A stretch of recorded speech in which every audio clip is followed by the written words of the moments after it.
Isipin mo yung pinakamadilim at pinakamagulong kanto sa siyudad mo. Yung tipong iniiwasan mong daanan sa gabi dahil sa takot o kaya yung eskinita na puno ng kalat tapos sobrang ingay. Oo, yung mga lugar na parang gusto mo lang bilisan ang lakad mo pag nandoon ka. Eksakto. Ngayon, paano kung sabihin ko sa'yo na ayon sa mga talang susuriin natin ngayon, ang eksaktong kantong iyon ay may kapasidad na maging kasing banal ng loob ng isang tahimik na simbahan? Nakakagulat talaga pag inisipo mo ng ganyan. 'Di ba? Kasi sa dami ng paraan na pwedeng iligtas ng Diyos ang mundo, pinili niyang maglakad sa mga maalikabok, mapanganib at totoong kalsada.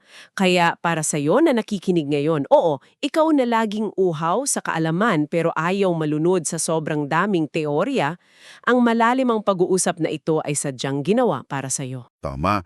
At ang misyon natin ngayon ay baguhin yung pananaw mo base sa mga pinagsama-sama nating pananaliksik tungkol sa teolohiya ng lugar sa Biblia. Gusto nating patunayan na ang geografiya, yung mismong lupang kinatatayuan mo, hindi lang yan blankong mapa.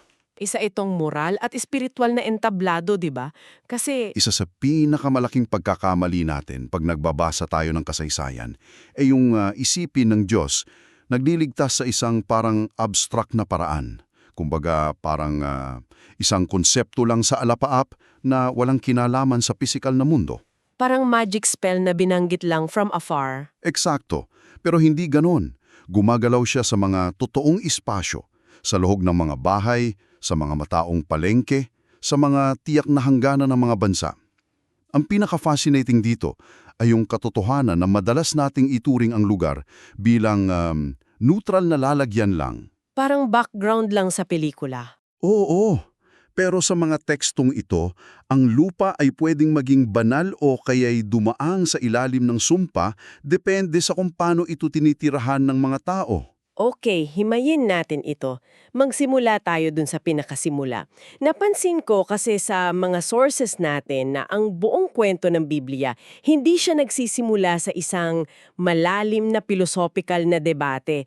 Nagsisimula siya sa isang physical na location. Sa isang hardin. Oo, sa Eden. Bakit sa isang hardin at hindi sa kawalan o sa langit? Kasi ang Eden, sa orihinal na konteksto nito, ay ang kauna-unang santuaryo. Makikita natin ito sa mga sinaunang teksto.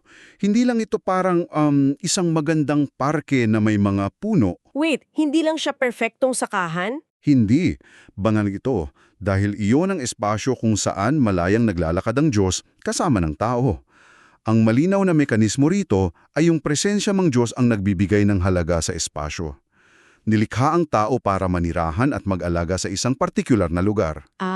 Okay. Kumbaga, hindi tayo parang mga disembodied spirits o parang Wi-Fi signal na nakalutang lang at walang physical na router. Nakatapak talaga tayo sa lupa. Ang ganda ng Wi-Fi signal na analogy. Oo, ang pisikalidad natin ay sobrang mahalaga. Kaya nga nung pumasok yung kasalanan, pansinin mo yung epekto. Nasira hindi lang yung relasyon ng tao sa Diyos, kundi yung relasyon mismo sa espasyo. Naging banta na yung lupa sa kanila. Tama. Tingnan mo si Cain. Nung pumatay siya, ano naging parusa niya? Naging lagalag siya, di ba? Palipat-lipat. Naging vagabond siya. Nawalan siya ng ugat sa lupa. At dahil natakot siya na wala siyang proteksyon, nagtayo siya ng kauna-unang siyudad. Isang siyudad na ipinanganak mula sa takot at karahasan. Grabe. Tapos, ganun din yung nangyari dun sa Tore ng Babel. 'Di ba? Ginamit nila yung espasyo para itaas yung sarili nila. Naging monumento siya ng mapagmataas na pagkakaisa. Hiwalay sa orihinal na disenyo. Kaya pala, nung tinawag si Abraham, nung lumaon, isa sa mga pangunahing pangako sa kanya ay isang partikular na lupa. Pero teka lang, ito yung nakakapagtaka. Pinangakuan siya ng lupa, pero ang tagal bago niya nakuha. Naging nomad muna siya. Oo, naglipat-lipat siya ng matagal. Nabasa ko sa mga tala natin na nagtayo siya ng dalawang mahalagang bagay dun sa paglalakbay niya, mga tolda at mga altar. Yung tolda para sa pagiging pansamantala at yung altar para sa pagsamba. Pero may tanong ako dito. Ano yun? May mahika ba mismo yung alikabok dun sa lupaing yun, kaya kailangan niyang markahan ng altar? Magandang paglilinaw yan. Madalas kasi mamalit yan eh. Walang taglay na mahika yung lupa mismo. Wala siyang intrinsic na kapangyarihan. Ang kabanalan ng isang lugar ay bunga lang ng presensya at tipan ng Diyos. So hindi yung lupa ang special, kundi sino yung nandoon. Eksakto. Kaya nung nagtayo si Abram ng mga altars, parang sinasabi niya na, hindi ko pa pag-aari itong lupa legally, pero banal ito dahil ipinangako ito sa akin ng Diyos at nandito siya. Dito magiging sobrang interesante. Mula sa isang individual na nagtatayo ng mga tolda, lumaktaw tayo dun sa isang buong nasyon na papasok at sasakupin ng isang lugar, yung mga Israelita. Ang malaking paglipat. Oo, bago nila nakuha yung tinatawag na lupang pangako, pinadaanan muna sila sa ilang, sa disyerto sa loob ng 4 na dekada. Bakit kaya nga nilang dumaan doon sa mapanganib na lugar kung may masaganang espasyo na palang nakahanda? Kasi ang ilang, yung paaralan ng pagtitiwala nila. Isipin mo, kakalaya lang nila mula sa daan-daan taon ng pagkaalipin sa Ehipto. Ang alam lang nilang sistema ay magtrabaho ng walang humpay para makakain. Slave mentality. Oo, hindi pwedeng pumasok ang isang nasyon sa isang napakayamang lupa nang dala-dala pa rin yung mentalidad na yon. Kaya sa ilang, natuto sila sa pamamagitan ng mga tiyak na mekanismo tulad ng mana. Yung kayala nilang umasa sa pagkain araw-araw, di ba? Tama, kung susubukan nilang mag-imbak dahil sa kasakiman, nabubulok yung mana. Tapos pangalawa, yung Sabbath. Isang buong araw na walang gagawin. Para sa isang dating alipin, nakakatakot yun. Kasi kung di ka magtatrabaho, wala kang kakainin sa isip nila. Eksakto. Tinuro sila doon na yung buhay nila hindi nakasalalay sa kung ano ang kaya nilang pawisan, kundi sa kung sino ang nagbibigay. Okay, nakikita ko yung point mo dun sa disyerto. Pero aaminin ko, medyo counterintuitive siya pag inisip mo ngayon. Paano mo nasabi? Kasi madaling isipin na pag nakuha mo na yung lupang pangako, tapos na ang laban, di ba? Success na. Bakit parang sinasabi ng mga tekstong ito na mas mapanganib yung mismong kasaganaan kesa dun sa paggugutom sa ilang? Dahil ang bilis magkaroon ng amnesia ng mga tao. Pagbusog ka na, madaling kalimutan na nanggaling ka sa wala. Madaling isipin na sarili mong galing ang nagbigay sa'yo ng yaman. Oo nga. Makakalimutan mo na bigay lang pala lahat yun. At diyan papasok yung mga napakatalinong batas ng Israel pagdating sa lupa. Para ipaalala na ang lupa ay stewardship. Isang responsibilidad, hindi ganap na pag-aari. Kung ikokonekta natin ito sa mas malaking larawan, ang lupa ay nagsisilbing saksi. Paanong saksi? Paano ito gumana sa practical na buhay nila doon? May 3 pangunahing mekanismo eh. Una, yung sabbatical year. Tuwing 7 taon, walang magtatanim. Pinagpapahinga yung buong lupa. Wow! Hindi pwedeng sagarin ng nature for profit. Hindi puro kita lang. Pangalawa, yung Jubilee. Tuwing 50 taon, lahat ng naibentang lupa, halimbawa nabaon sa utang yung pamilya mo, tapos binenta nyo, kailangang ibalik yon sa orihinal na pamilya. Teka, babalik ng libre? Oo, para maiwasan yung monopoly at para walang pamilyang mananatili sa kahirapan ng habang buhay. Ang ganda nun, nakaka-reset yung lipunan. At yung pangatlo, yung mga lungsod ng kanlungan o cities of refuge. Sa kultura kasi nila noon, normal yung walang katapusang paghihigante. Pag may napatay, papatayin din yung pumatay, blood feud. Tama. Kaya naglaan sila ng espasyo para sa due process. Kung nakapatay ka ng hindi sinasadya, pwede kang tumakbo doon para makaiwas sa siklo ng karahasan. Napaka-practical. Kumbaga, yung katarungan sa kanila, hindi lang yun idea na pinag-uusapan sa klase, nakikita mismo sa mapa at istruktura ng bayan nila. At yun nga, yung sabi ko kanina na ang lupa ay nagsisilbing saksi. Pag may inhustisya, pag inaapi yung mahihirap, ang lupa mismo ang dumadaing. Sumisipsip ito ng epekto ng moralidad natin. Grabe yung bigat nun. Ang lupa ang nagrereklamo pag may inaapi. Okay, so doon natin makikita kung bakit nila kailangang matutunan na hiram lang ang lupa. Pero teka lang, anong nangyayari pag nagumpisa na silang magtayo ng matataas na pader, tapos nagsiksikan na sa malalaking syudad tulad ng Jerusalem? Diyan na madalas pumasok yung mga propeta. Oo nga, kasi nakaka-amnesia na naman, di ba? Bigla nilang nakakalimutan yung tipan. Kasi sa Biblia, ang siyudad, hindi lang yan center of government.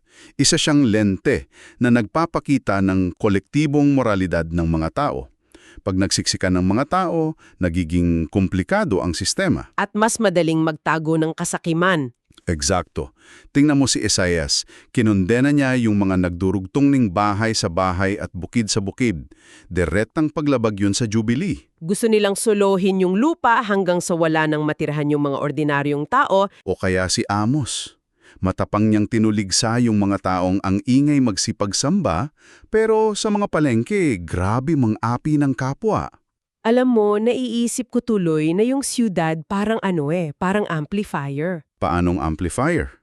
Kumbaga pag mag-isa ka lang nasakim sa disyerto, ikaw lang ang apektado.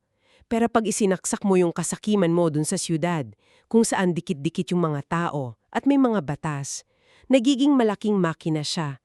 Palalayasin mo ang mga mahirap at rinig na rinig ng buong lipunan yung epekto mo. Parang sa panahon natin ngayon, para sa'yo na nakikinig, isipin mo yung mga nagpapakabanal sa linggo pero walang pakialam sa mga empleyado nila pag Lunes. Totoo yan. Kasi yung mga public spaces natin, mga korte, palengke, opisina, sumasalamin sa kung sino tayo. At yan ang malungkot na bahagi ng kasaysayan nila. Pag nabigo ang siyudad na maging makatarungan, pag yung mga pintuang bayan na dapat lugar ng husgado para ipagtanggol ang mahirap ay naging pugad ng tiwali, ang pinal na resulta ay eksilyo. Exile, yung pagpapatapon. Oo, at gusto kong linawin na ang eksilyo ay hindi lang parusang politikal. Isa itong matinding theological na trauma. Nawala yung espasyo nila, yung templo, yung lupa. Pakiramdam mula na wala rin ang presensya ng Diyos. Nakakadurog ng puso yun. Inagawan ka ng bahay at ng identity mo. So, matapos mabigo ng tao na panatilihing banal yung siyudad nila, paano tumugo ang Diyos? Dito ko nakita yung radical na pagbago Hindi lang siya nagpadala ng angry text from above, physical siyang bumaba. Dumating si Jesus. Tama. At ang pinakamahalaga sa ministeryo ni Jesus ay ang pagiging sobrang tiyak niya sa mga lokalidad. Paanong tiyak? Hindi siya nagsalita ng pangkalahatan, from a throne. Nakipagtagpo siya sa mga tao sa mismong lugar na kailangan nila siya. Halimbawa, kay Nicodemo, isang kilalang scholar. Gabi siya nakipag-usap. Bakit? Kasi kailangan ni Nicodemo ng kumpidensyal na lugar, di ba? Malayo sa mga mapanghusgang tingin. Eksakto. Kailangan niya ng safe space para magtanong ng malalim. Tapos meron ding yung babaeng Samaritana sa balon. Tanghaling tapat yun, yung oras na iniiwasan ng ibang babae dahil sa init at kahiyan, pero sinadya ni Jesus na nandoon siya sa oras na yun para basagin yung cultural barrier. Oo, yung mismong lugar na pinagtataguan ng babae, naging lokasyon ng pagpapagaling at pagbalik ng dignidad niya. Pati si Zaccheo na nasa itaas ng puno, di ba? Pinansin ni Jesus yung isang tao na sanay magtago at manood lang sa malayo. At kung titingnan natin yung sa mas malaking skala, makikita natin yung pagluluksa ni Jesus nang matanaw niya yung Jerusalem. Umiyak siya. Hindi yon bitterness. Umiyak siya kasi ang syudad na dapat sentro ng kapayapaan naging bulag. Pag-ibig yung nagtulak sa kanya para sabihin yung masakit na katotohanan. So ano ang ibig sabihin nito para sa atin? Lalo na pag iniisip natin yung mga abala o interruption sa kalsada na inintindi ni Jesus. Para sa kanya ang kalsada hindi lang daanan mission field niya yun. Ang pinapakita nito, nakaangkop palagi sa konteksto ang ginagawa niya. Iba kay Nicodemo, iba sa Samaritana, iba kay Zaccheo. Naglalabas ito ng isang mahalagang tanong para sa atin ngayon. Nakikita ba natin ang mga tao sa tunay nilang kalagayan o pinipilit natin yung isang formula sa lahat kahit hindi lapat sa pangangailangan nila? Mabigat na tanong yan.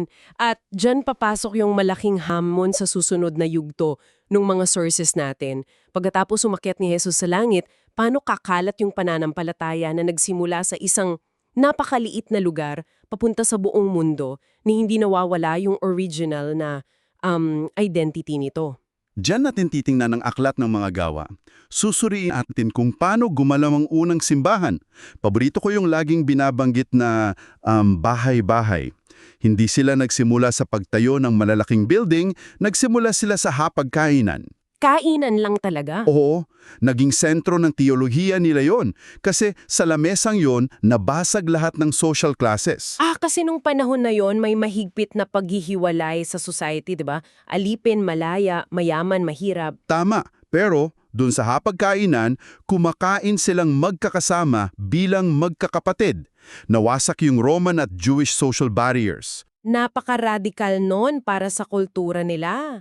Ang umupo sa iisang mesa ay isang tahimik na revolusyon.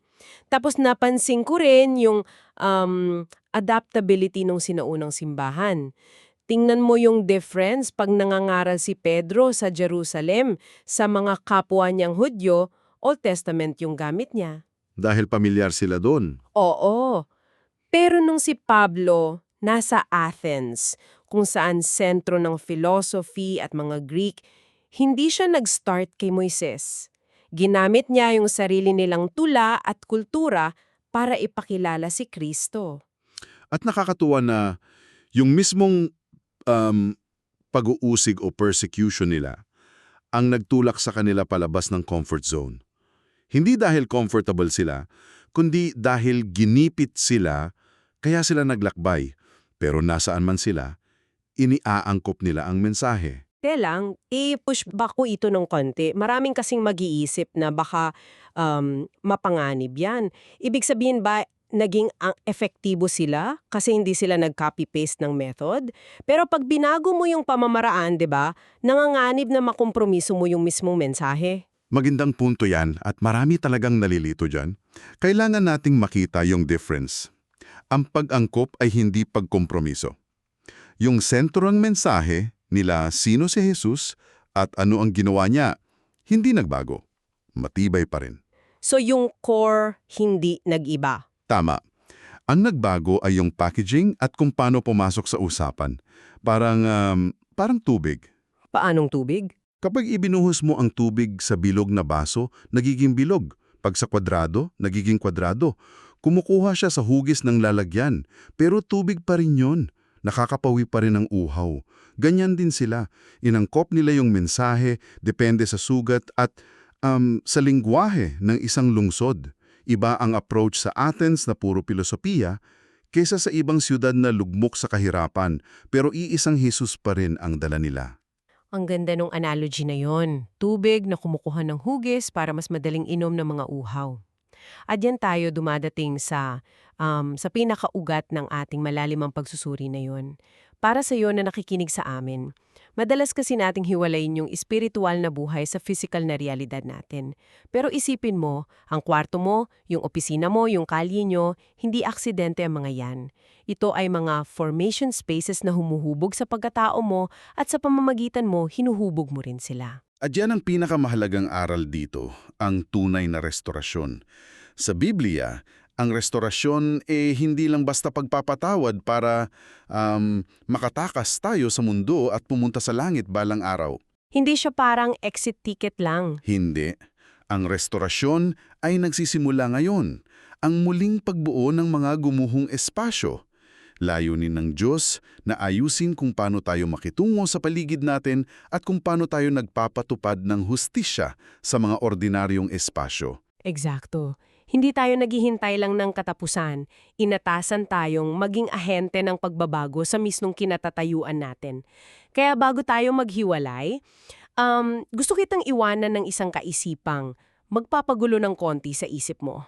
Ano yun? O ang banal ng Diyos, ang mga lugar sa pamamagitan ng presensya niya at sa mga taong sumusunod sa Kanya.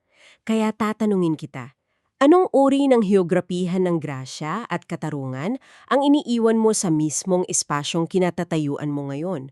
Kung may babasa ng kasaysayan ng kapitbahay nyo 50 taon mula ngayon, makikita ba nilang dumaan ang kabutihan dyan dahil nandyan ka? O isa lang itong blankong mapa na walang nagbago? Napakalalim ng hamon yan. At napakagandang paalala na walang lugar na masyadong madilim o masyadong ordinaryo na hindi pwedeng maging lunsaran ng kabutihan.